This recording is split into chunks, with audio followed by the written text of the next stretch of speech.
Hey. What's going on? What's happening, everybody? I feel like with 3 seasons, I feel like we can start saying the pod. Right? Yeah, that'll work. Welcome back to the pod. Welcome back to the pod. Like, I think we can say that. Yeah. First season, I was kind of like, hey, not yet. Right. Second season. But third season, I think you just find a rhythm. Yeah. Welcome back to the pod. Welcome to the pod. So whether you're watching online, YouTube, hey, we see you. If you're listening on Spotify, don't, just say hey, wave. If somebody's sitting in the car and they think you're weird, don't worry. Just be like, hey, I'm listening. Or you could wave and let everybody think you're weird. That's fine. That's awesome. Yeah, just who are you waving at? I'm just Pastor Isaiah, Pastor Wes. Yeah, we're here. But we're on episode 5. Yeah. Episode 4 was amazing. I thought so. I thought it was good. I think, like I said, we're just peeling back the layers here. Yeah. Mm-hmm. I think we're getting into some intentional dialogue when it comes to leadership in church, how to go about those things. Yeah. But we also want to make sure that it's not just leadership in the church, it's leadership outside the church. Right. We want to welcome you here. If you have not liked or subscribed or followed us, please make sure to do that. Thank you already for those who are giving comments. We love what we're seeing. Yep.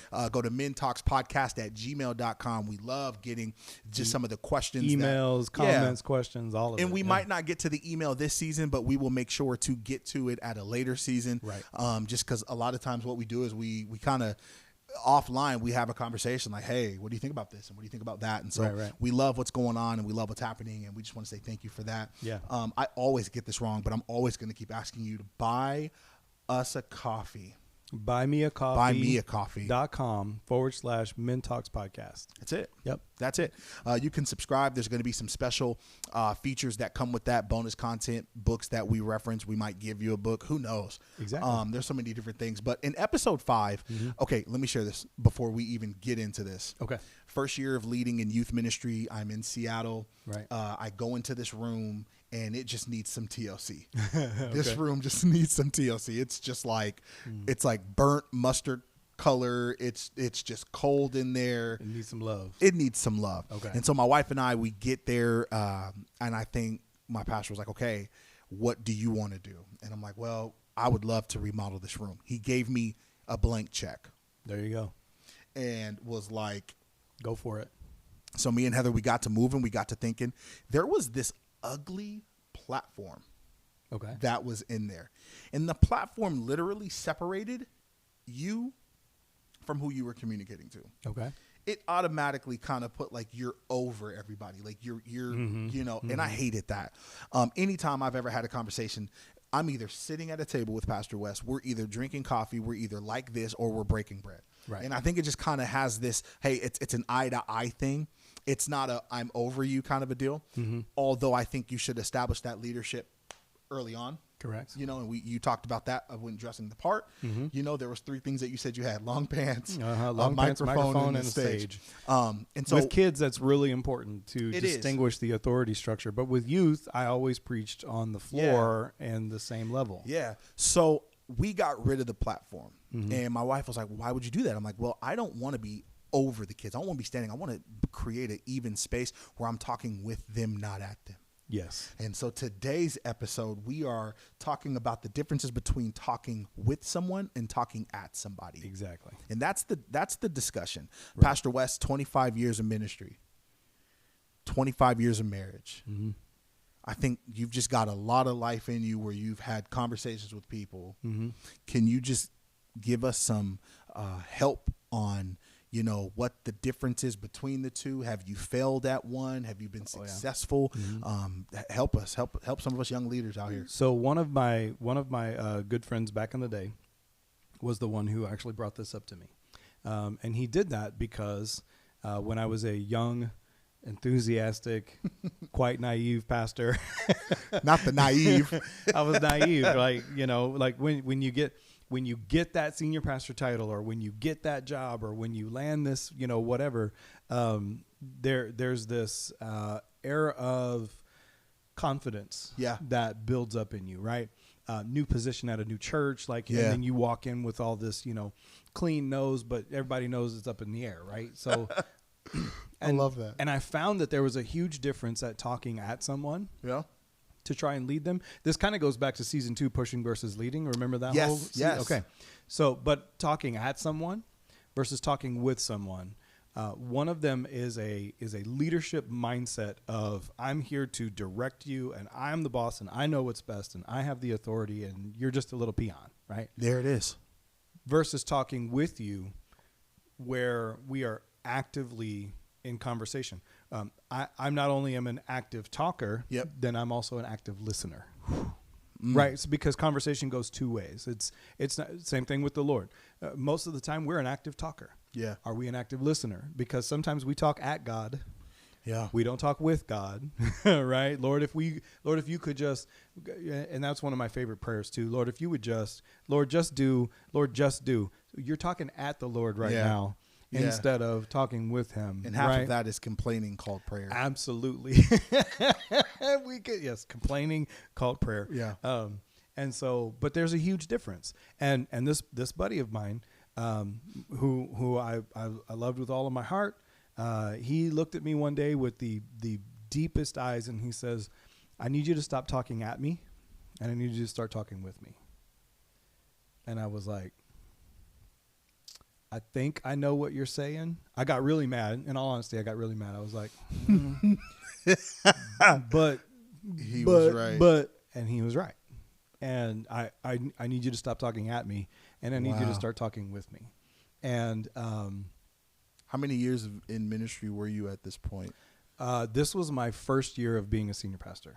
Okay. That this happened. So back in 2009. Okay. And it really did change, I think, a lot of how I approach conversations, how I approach being a leader.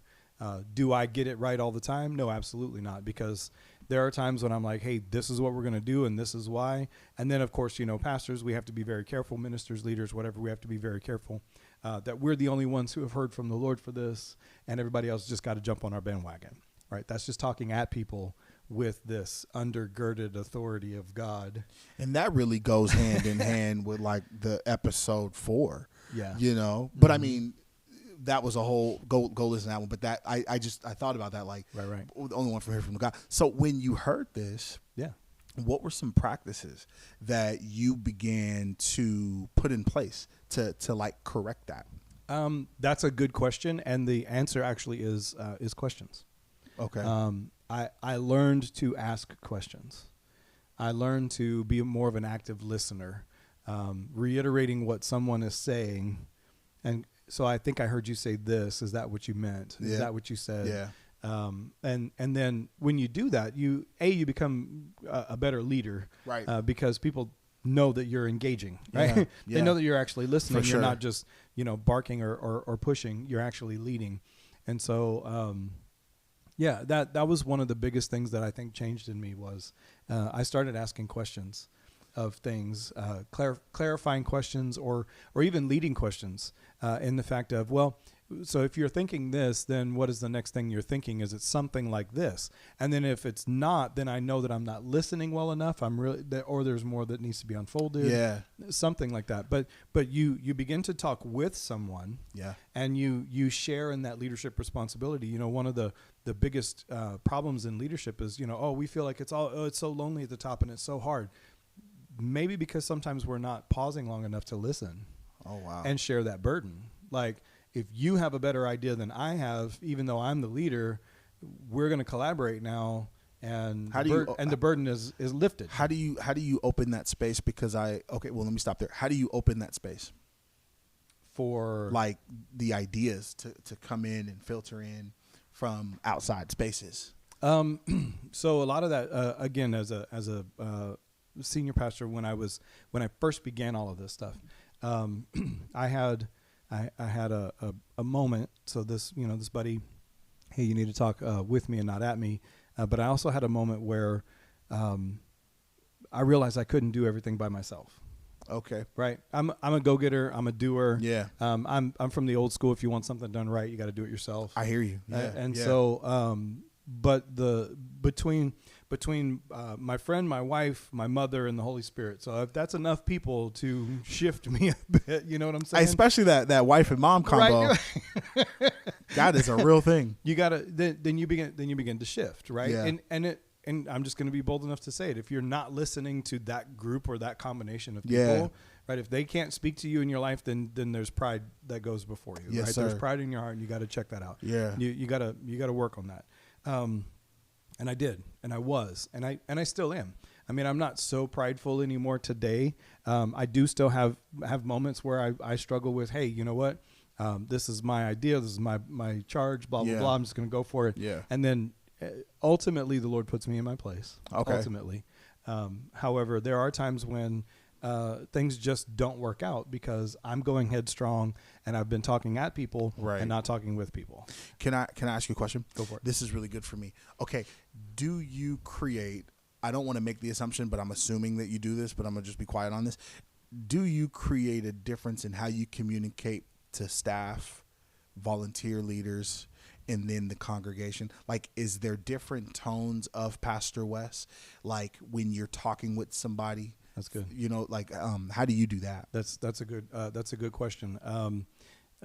Yes, I do speak differently to different groups of people. Okay.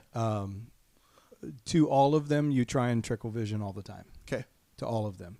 To only some do you create details or allow into the details. Yes. Yes. That's where one of my senior pastors actually led me into saying, you have to remember that you've been called to be the under shepherd under Christ. Yep. And so you are to lead the people, right? You're to lead the sheeple. Right. The And that's a good one. I like that one. The sheeple. But what tends to happen in some churches is that the pastor wants to lead by consensus, and leadership by consensus is not leadership. Okay. Right. Okay. So if you're called to be the leader, if you're called to be the under shepherd under Christ and lead a congregation or lead a church or lead a youth group, you are an under shepherd under Pastor Jack, who is an under shepherd under Christ. Right. Yep. And so, so therefore you still have to do some leading. In doing so, don't ask the sheep where they want to go. Okay. Sometimes you have to just kind of guide them into where you know that they're supposed to go. Yeah. So that's why to the congregation, yes, I speak differently. I cast vision and I say, this is where I feel the Lord is going. I need you on my team. I need you to be a part of this. Yeah. If you have questions, trust me, I still have questions. Like, let's do this together. Okay, that's good. Yeah. One step up to the leadership team. I put all of that stuff before them, leadership team and or staff. I put all of the changes coming to them a couple months before. Okay. Right. So then that way they've already got it. Like you've already. Who do I talk to before that? God. Talk to my wife. Your wife. Sorry, Jen. Hey, babe. God. What do you think? Yep. I think God's leading me this way. Now, I'm having to get better at that because, in all transparency, because this is our safe place to do so, right? I got beat to crap during COVID, and so I felt like, and still do struggle with feeling like a good leader. Oh man, me too. And so, me too. So I'm still coming back from that. Yeah. So even leading into, hey, I think God wants us to do this with my wife is still hard for me because I have to make sure that I'm hearing from the Lord, and then I bring it to her, and then she's like, yeah, that's good. So this whole change that we've done with Hope Church, where we're bringing out the tables and the chairs and we're eating every week, and we have this huge community every Sunday morning. I love that. It's going really well so far. Yeah. But we still have quite a ways to go. Yeah. And that's fine. But I told everybody from the very beginning. So if I back that up, because we started it on the first Sunday in January for us, back that up about 4 months, I started talking to my wife. Good. And then I trickled it. And then I go ahead. How was that process with her? Like was she open? Like were you? She was very open because she and I both feel like, this is what we've always wanted to do. Okay. Right. I've been a senior pastor now for about 13, 14 years, and I've yet to do it.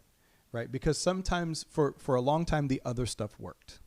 For a long time, the other setting, it just worked. Yeah.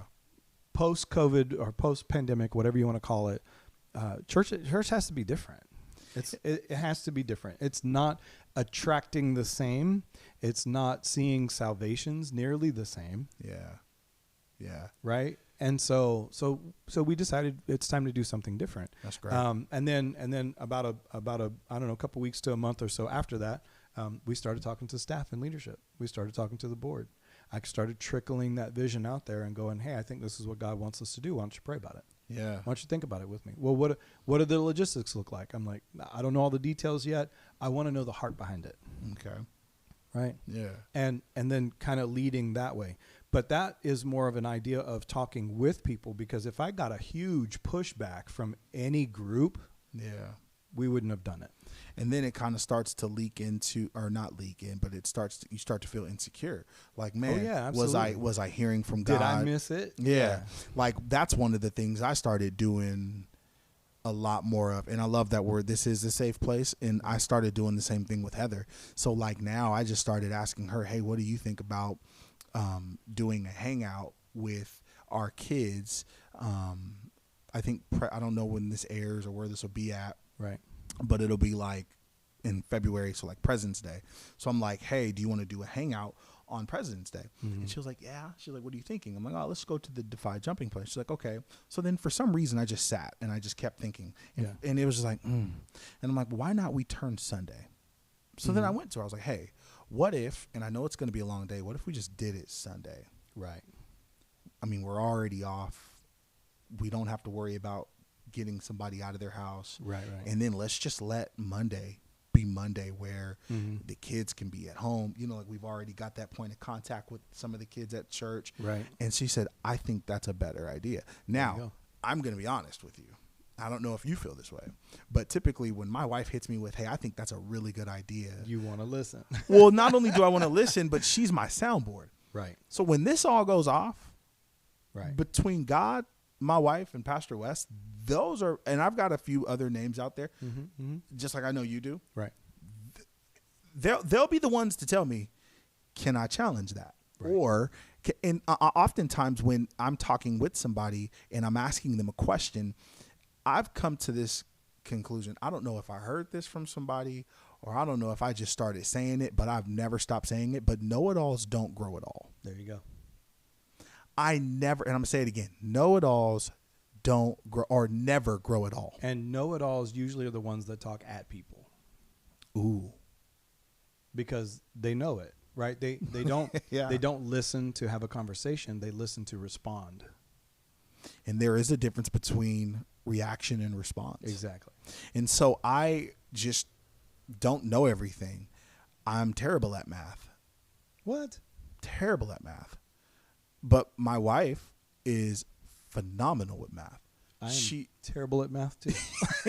That's why we get along. I know, right? We're visionaries. Like we're like, let's color outside the line. I want to color outside the lines a little bit. I've learned to slow down. And I've learned, okay, I think I mentioned this, but over the last, or we mentioned it on a bonus. I don't think we mentioned it on an episode. Okay. But I was off for the last 3 weeks of the year. Right. So from like December 11th to like whenever the year started, I was on vacation. Well, you and I started, our January started at like the 12th of January. Yeah. I feel like that's when we really got started. Yeah. I went into that vacation. It took me about the first week, maybe 4 or 6 days to really turn my mind off from school, from work, church, thinking, and I really just began to rest. Well, I began to pray. Right. And I'm like, Lord, help me grow in this area, in this area.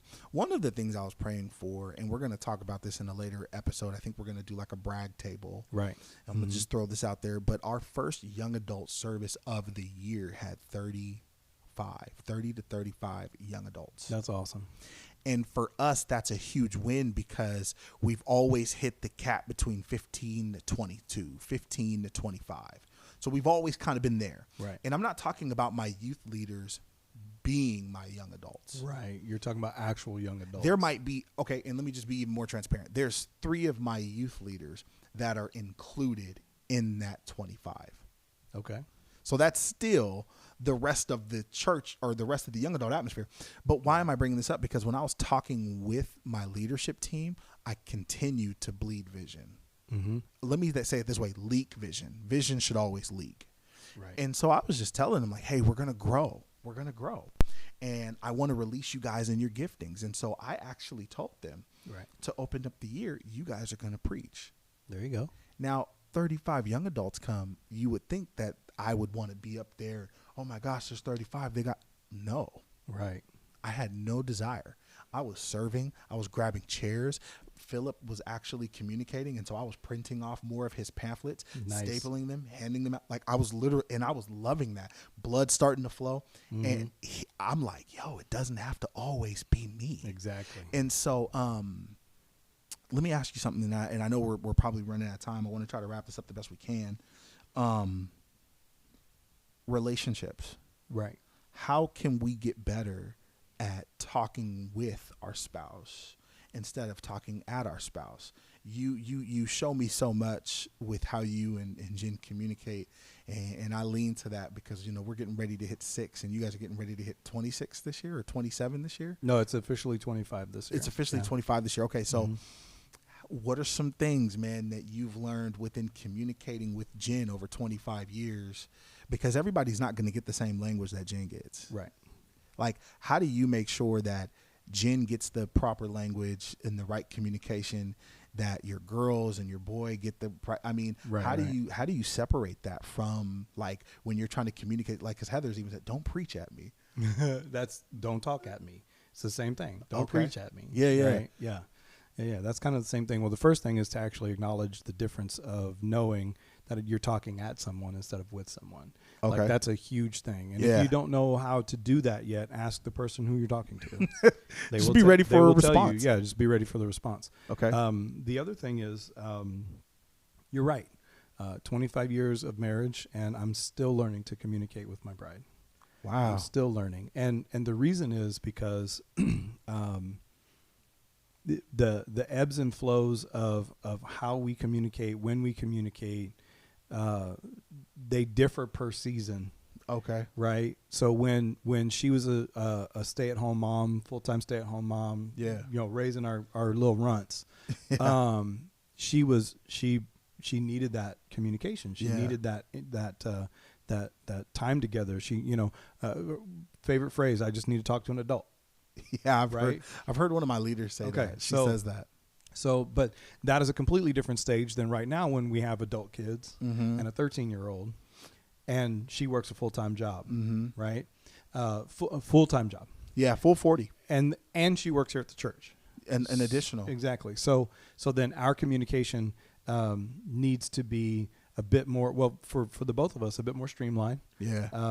I need to process a little bit more out loud. I'm learning that she's now an out loud processor. I process inside. Okay. Which is strange for an extrovert to process inside, but I do. So she wants me to process out loud a little bit more. And when you say process, you mean like your day? Or like what do you mean process out loud? like, so when we were going through our whole house thing, Oh. I got a little bit sullen because I'm thinking. Oh, okay. I'm thinking, I'm praying in my head, I'm thinking, and she was like, talk out loud. Oh, okay. Talk out loud. Yeah. Right? Okay. Process out loud. Gotcha. I need you to talk out loud, right? Or in other words, I need you to talk with me. Okay, there you go. Yeah, talk like, okay. Right? Yep. Instead of talking at yourself Yeah. in circles, I need you to talk with me. Yeah. I'm getting better too at like letting Heather know a week in advance. Hey, Right. listen, this is what we have going on. Right. Because like the day will hit and I'll be like, okay, yeah, I got this going on. And she's like, Well, see, one of Jen's strengths is if it's in the calendar or if it's in the budget, Yeah. she knows. right. Right. Because I'm such an extrovert, I look at the calendar almost to the point where I have a meeting, like, oh crap, I got a meeting, right? Yeah. Like, that kind of thing. Whereas it's a part of her morning routine to check the budget, check the calendar, check the emails. Yep. Right. Yep. This is all after her time with the Lord and whatnot. Yep. But then she gets her day in order. Right. But learning to communicate with each other it's been a joy, really, because there are times when we just had dinner not too long ago, just the two of us. Yeah. And we were sitting there chit-chatting and just yucking it up and having a Yeah. good old time. And I think we are able to do that because we're working pretty well on our communication. I'm definitely working on not talking at her Yeah. when I'm either upset. And here's another big distinction too. Most of the time we talk at people when we're mad at them. Yo, say that again. Most of the time we talk at people when we're mad at them. That's so or good. when there's a conflict. Yep. And that's something that I'm learning to do better, Yeah. is to talk with my bride when an expectation doesn't get met, or Yeah. when something goes, weird or wrong. And I'm right there with you. Like I feel as if me and Heather are starting to find our rhythm. Yeah. And you 6 know, years, you guys are still in the honeymoon. we're phase. still in the honeymoon, right? and it's crazy to think because like we've known each other for 8 years, Right. and so I think what makes it feel like it's not 6 years is Savannah's 18, Bella's 15, Zoe's Right. going to be 4. So like you have all these little nuances that kind of make it seem like it's not 6, but Right. it is. Right. So we're finding our rhythm right now. Yeah. And the thing that I love is like I'm reading like one of my school books in the car. Because, you know, you just got to get it done. Get it in when you can. Man. And so she's talking to me. Oh. And as she's talking, I'm saying, yep, okay. And, dude, I caught myself. Like, the way she kept communicating, I was like, let me put my book down for a second because she's actually talking to me. Right. Right. I was like, Okay, so there's this meme that's going around. We're gonna end it. We're gonna end it on this. Yeah. There's this meme that's going around, of husbands and wives doing this cell phone thing. Yeah. When one puts their cell phone down, how long does it take for the other one to put the cell phone down? But like, okay, but you got to understand. So I'm on my cell phone to waste time. Okay. Right? I use it for business. Yeah. Or if I'm at home, I just waste time. Okay. There's no other reason to be on my cell phone. Right. Okay. Because business is all business and then home is all fun, that kind of thing. Jen uses her cell phone to read. So I don't know if she's wasting time or if she's reading. Oh, So I'll walk up and I'll go, oh, hey, babe, what you doing? And she says, I'm reading. Okay, cool. So then if I put my cell phone down, I can't expect her to put her cell phone down because she's reading. She's in the middle of doing something. But if she puts her cell phone down and I'm over here just wasting time, you want to engage. Yeah. Or that's being with somebody instead of talking at somebody. And so That's so funny. It's crazy though, because cell phones are so ubiquitous now. Like they are part of everything in our life. I mean, audiobooks, the whole Exactly. nine. Yeah, So, that's so funny. Anyway. All right, wrap us up. Okay, man. this has been great. Episode 5. Okay, listen, we're at I think we're halfway point. This is episode 6, getting ready to hit. Mm-hmm. If you have not liked, follow us, subscribe, go to Spotify, YouTube, buymeacoffee.com. There you go. And I did it. Buymeacoffee.com. You can go to mintalkspodcast@gmail.com. We're loving all the feedback. But episode 6 is Get Mo. Get Mo. It means good enough to move on. I got this from Craig Rochelle, and we want to hit it because in ministry, I think we throw the word excellence around a whole lot. Yeah. And that tends to oftentimes be the thing that trips us up and maybe stops us from growing. Right. So sometimes we need to get Mo. We just need to have it at a place where it's good enough to move on. Yeah. And so next episode, we're going to talk about that. I think it's going to be a good time. I'm excited. We love you guys. We don't know everything, but we're willing to walk with you through anything. We'll see you at episode 6. Peace.